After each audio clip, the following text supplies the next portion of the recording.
What's going on today, Internet? Selfish here with Retrospect. You know, when Anbernic launched the RG35XX H and Plus units, my biggest complaint has always been the operating system. It's just boring, and it just doesn't allow you to customize a whole lot of things. So I've spent the last 2 months testing out multiple operating systems to come up with what I think is going to be the best operating system for you. This operating system will allow some customization as well as optimized performance. I think you're going to be surprised because it's not what you think. Let's take a look.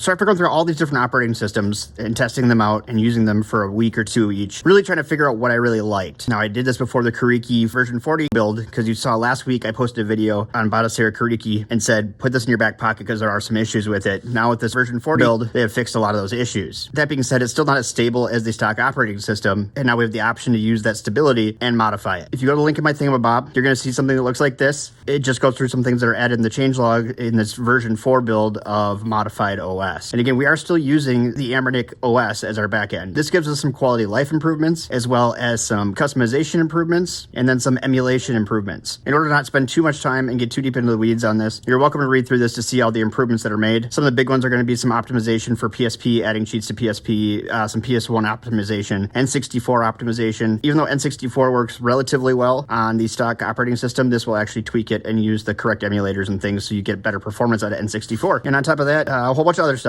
Let's assume that you haven't updated your stock operating systems. We're going to go click on the link down on my thingamabob for updating the stock operating system on Anbernic's website. Pretty easy. We just have to go here, choose the device, all that kind of stuff. We're going to do the 35XX Plus. You go in here, you can see any firmware that is available for it. So we are just going to do the 16 gig one. If you have one with the memory card, you can attempt to do the 64 gig one. I am going to warn you ahead of time that this is using mega download, which has a low daily limit for how much you can download. So if you try to do the 64 gig one and you don't have a paid for subscription to mega download, you are actually going to take like 3 days to download this, because it only does, I don't know how many gigs at a time, but it takes about 3 days to download it. Otherwise, you do the 16 gig download, and then you can go and add your games from your card back to it after it's already downloaded and optimized, which is what I would recommend doing, just copying your current card to the new one. If you haven't already, you're going to want to use a memory card for doing this. And that is because the cards on most of these Chinese handhelds really just suck. Get one, get a branded card, and we will go and use a new card for this. Now, if you don't have a card reader, I'd recommend getting a card reader when you order your card. I have this one here that I actually ordered from ScanDisk a while back. I like it just because it's USB 3.0, so it's quick and it's small. It does get lost though sometimes, so I don't know. I had a 2.0 version of the same thing, so I just went with this. I also do have an Anchor one somewhere that I really like, whatever you're into. So we're just gonna copy this right here, the download page. We're gonna go up, we're gonna just open a new tab in our browser, and we are going to go to that page.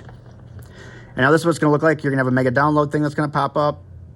Awesome.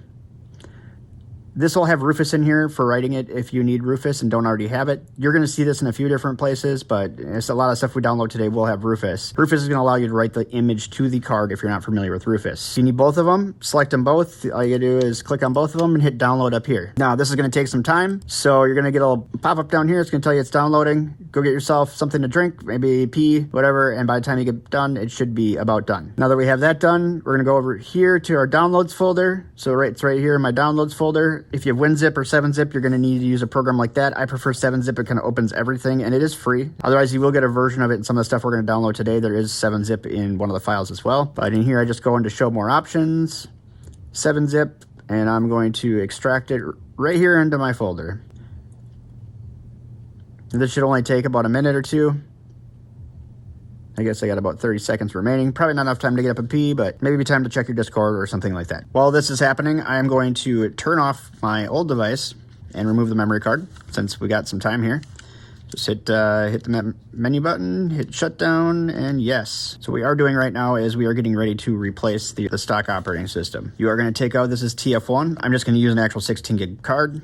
And then you have TF2, which is going to be your card with all your games and everything on it. That's where I was going to change out cards. So that's still the stock card that came with this. And I'll change that out. I don't know. I'll probably just use their card for today, but we'll change that out in the future. Now, I do like to keep the secondary card out so you don't lose it somewhere, just for the initial putting into the device. That way, nothing goofy happens and you don't rewrite the card, especially if you haven't swapped out that card yet. We should have this in here. It's right there. Awesome. Close that down a little bit. Now we're going to put our card into our memory card reader, and we're going to put that into our computer. I think all you ladies and gents can figure it out on your own, how to plug that into a USB port. So I'm just going to rewrite over the top of this one. The cool thing about Rufus 2 is it will take all the partitions and everything and then get rid of them and then redo it for you. This will give you a little bit of time. So if you're a health nut and you want to go toss yourself a salad after you hit start, this might be the time to do that. So I have my E drive. If that's not correct, use the little down arrow and pick the right drive. It's my only option because it's the only external memory card that I have in here. This is going to say the boot or ISO file that you want. So you're going to go find that image file, which is that ISO. And we just left ours in our download folder. So for our download folder, it is right there. We're going to open that up. You're going to see that right there. It's going to go through what it's going to write everything to. It's going to become a FAT32, all that stuff. Hit start. Yep. Everything on here is going to be destroyed. Now, this is your time to think. Did you save your game files? Because if you haven't, back out of here, open the card back up, be like, nope, you know what? I changed my mind. Go back over to your card and save your files. Any of these that you'd have in here. I already took mine off of here. I don't have any on here, I guess. But if you have anything saved in RetroArch, it's going to be here. Now, if you haven't been playing PSP, you're just going to want to go in this ROMs folder here. And then what you're going to want to do in this ROMs folder is go down to PSP. And if you have been playing PSP on this device, there will be a PPSSPP folder in here that will have your saves and your states in it. So I haven't played PSP on this device since I at least did the last software update, so it's not in there. But that's where you're going to find that. Sometimes they do save into the save folder. I don't know why on some devices they do. This particular one, I believe, goes in that PPSPP folder. So now that we know that we have everything off of there that we want, again, we're looking at our E drive. We're going to go back over here into Rufus. All right, no label. We're going to select the folder 35XX plus NP, and we are going to start it. And yes, go ahead, rewrite everything. Make my day. So this will take a little bit because we are rewriting the partition. So I am going to speed this up for you. And that way we can not waste so much of your time today. All right, now we do have it written to the card. So all we need to do is close this out. We are going to want to put it in the device. It will take a little bit. It needs to write to the device. And then we will turn around and put it back in here. So let's go and eject it.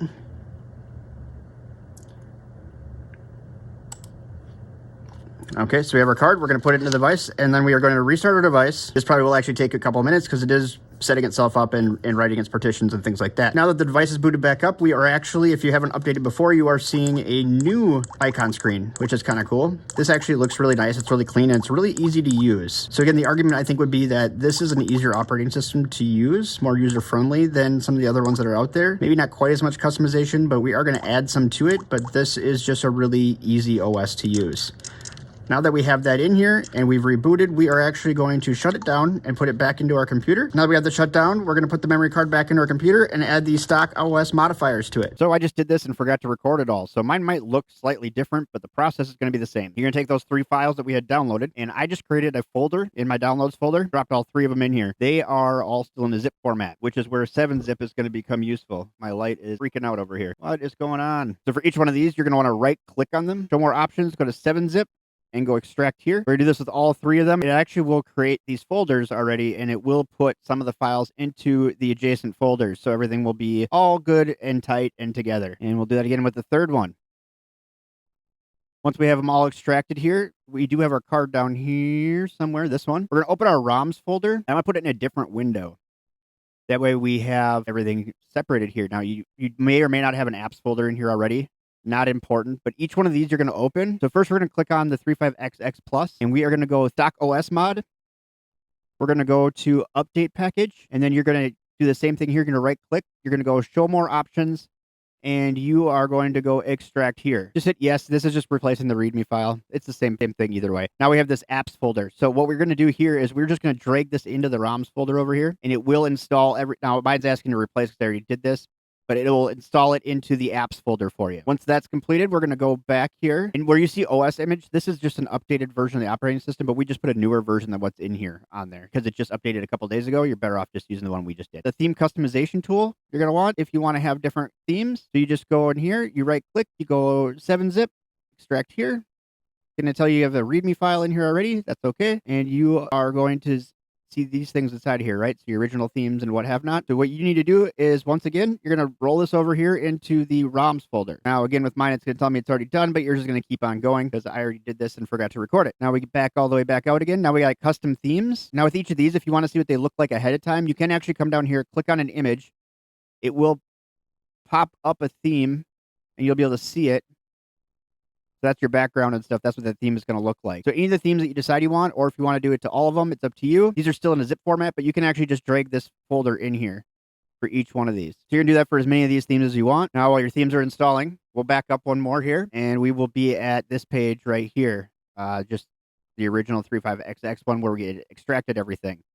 Now, if you've made it this far without Rufus or 7-zip, those are in here underneath the tools folder. But you also have stuff for your partition, and then you also have the stuff you need in order to make your own themes. So pretty neat there. You have all the tools that we had talked about. There are links down on my thingamabob that actually include all of these tools. So I would just use those links I have down on my thingamabob. Unless you do want to make a theme, then the theme builder's in here. I don't have that down there. Well, those are installing. You can go into ports if you want to install some ports on here. You do have a ports folder on here already. Again, it'll work just like the apps folder. Just drop it in. It will just add them to that folder. Let's say you wanted the Wolfenstein Spears of Destiny port. Double click on it, drag it into the ROMs folder, and it will put the port onto your device. And it's going to warn me because I just put this one on the last time just to demo it. Now, some of these ports, you do need the original game files. If you've never used Portmaster before, you will need the original game files for some of these ports in order to be able to play them. And it'll ask you to go like into your Steam account or Steam folder and pull the file out of it. Now, once everything is done here, so you see here, we have nothing else on the screen. So what we're going to do is we are going to eject this. So just close this window here, go down to the right-hand corner. We're going to safely eject our memory card.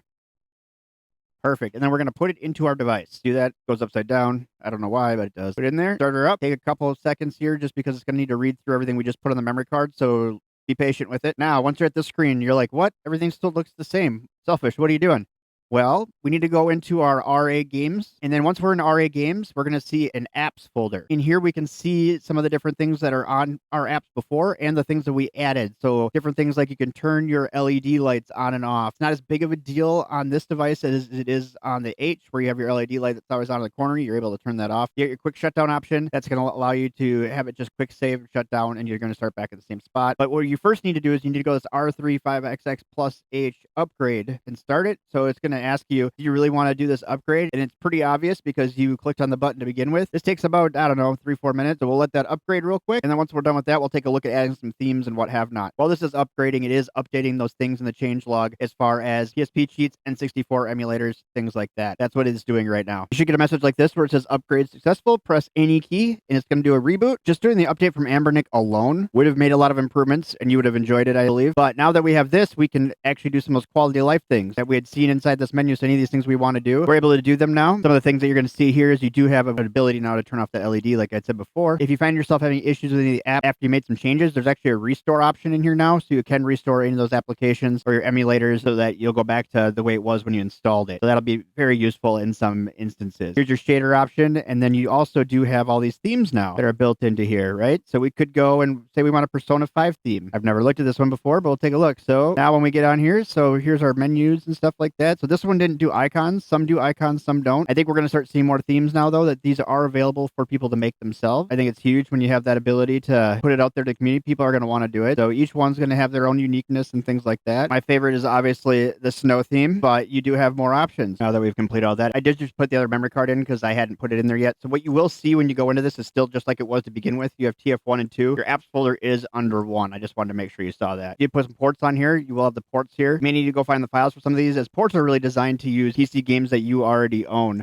These guys actually went through and at least did some of the icons and stuff for the rest of this, or made them at least look a little different. But this is just one option, but I feel like it really does add a lot of that quality of life stuff that we were missing, as well as helps with some of that performance stuff that we were talking about. So I think we do have an ability here to do it with the stock operating system, and that wouldn't be possible if Anbernic hadn't actually done a bunch of updates on this one to begin with. But I think that in comparison to today's status of like GarlicOS 2.0, it's not ready. There's nothing ready about GarlicOS 2.0, and that's nothing against Black Seraph. That just Garlic 2.0 is not ready yet. It will be eventually. These guys have had more time. Obviously, it's their device. And Black Seraph has a lot of other projects he's working on as well. So it's going to be a little bit, I think, before that's ready. It is in its alpha stage, which is nice to see. With MuOS, I just feel like for most people, unless you've used RetroArch a lot, probably not going to be very happy with it because it is just set up like RetroArch is set up. It looks and operates like RetroArch. So unless you've used RetroArch a lot, or at least you're comfortable with it, it's probably not going to be the greatest OS for you. And also, there are still some shortfalls as far as what systems it can play. It's really an up to PS1 system. So if you want to go beyond that, like even this, PSP would be difficult on there. If you want to go beyond PS1, you're going to want to do something else. Now, the Batocera image is really good. It's better now. After I did my last review, we were on version 39. I just tested out version 40 right before I made this. It is far better than 39 was, so they did do some fixes and things like that on there. I'm not quite sold that it's ready yet, but you know, it is better than it was. Probably the best as far as the third parties go. Since Anbernic has done so many updates, I feel like for most people, this is more plug and play. And we're not doing a full system update. We're still using Anbernic's operating system, which is good and bad. This doesn't do over-the-air updates, so you got to go through that whole convoluted process process every time you want to do an update, as far as the update part of it goes anyway. So that part kind of sucks, but it does support everything on the device as far as your HDMI out goes. Video and audio work correctly, which you might not see in something like the Batocera build. Your emulators work better than they ever have before on this device anyways, and especially with the updates they've done here on top of the ones Anbernic already did, we're just seeing performance increases across the board. I think if there was ever a time to use Anbernic's operating system, I think it was this time. In the past, it's always been a pain, and I think honestly out of the chute, it felt like any other Anbernic operating system, but I think this is the opportunity we have to give Anbernic a shot to maybe use their operating system a little bit. Now this, again, is modified now, but it worked way better than it did even without the modification. So something to think about. This is the route that I think right now is the most fluent. It has the lowest learning curve. We have never seen anything like this from a factory build or a factory firmware on an Anbernic device before. They are always pathetic. We always make fun of them for being pathetic. And then Anbernic this time, I don't know if it's because all the reviewers came out day one and said that their OS sucked, but they came out and actually did some work and got us an operating system that's pretty awesome. Arguably probably the best operating system Anbernic's ever come out with. And then just adding this modification to it just makes it that much better. And who knows, we may see some of these things that are in this modification added to future builds of Anbernic's system. We'll see if that happens or not. It's kind of about time that Anbernic actually has a decent build for once. And it didn't start off that way. It was pretty rocky when these devices came out. So it's really good to see that they're stepping up to the plate, listening to their customers, and putting some time into development on the software side of these devices. I never would have seen that coming, and I don't think anybody who reviews these would have ever seen that coming either. Maybe I'm wrong. But this is just one more option for you, and it tends to be the most stable option out of all of them. But I don't know, what do you think? Which operating system are you using and why? Leave it down in the comment section down below. I'd love to know. And which ones have you tried? Have you tried all the other ones? And what kind of quality life improvements would you like to see going forward? Also, if you make your own theme, leave a link down in the comments below. I'd love to check out your themes. I think that'd be really cool. I might myself make a theme. I haven't decided yet, but I'm assuming that I probably will here at some point. It just seems like something to do. I think I would enjoy doing that. Also, do you use the 35XX H or Plus, and do you enjoy them? I think, honestly, my favorite device out right now, as far as a pocketable device, is the 35XX H. I like the Plus, but I do like the ability to have joysticks, and if you've seen my upgrade video, we've gone Hall effect on this as well, but I like that ability when you're going to play systems that are over your PS1. And I brought that up in my initial review of the 35XX Plus because there was no real reason to give it extra horsepower than what it was before when you had no way to play those games beyond here. You try to remap your joystick to your D-pad, but then you don't have a D-pad. You're really just robbing Peter to pay Paul. There's really no reason for it. And then it screws up your other games as well. And the price on both of these has gone down significantly since they came out, which is kind of crazy. I'm not sure if Anbernic's getting ready to compete with the new Mio Mini, which they will have a vertical handheld coming out for. I'm assuming that's why they launched this one so soon after the 35XX Plus, because they wanted to beat Mio to the market. And even as a big Mio fan, I'm like, oh man, I have so many of these. But that's all I got for today. Don't forget to comment, like, subscribe, share this video with your friends, because sharing helps the channel grow, and I'm more of a grower than a shower. Just ask my wife. Also, check out one of these other videos that's over here somewhere. YouTube says you're going to like these videos, and YouTube's always right, so I would check out one of those. I also left links to any and everything in this video down in my thingamabob so that you are able to do this yourself. There's also a link to the written instructions on my website in case you're that kind of learner, and even if you're not, you just want to go see what enhancements are made, you can check that out there too. Thank you for your time today. That's all I got for you. Bye-bye!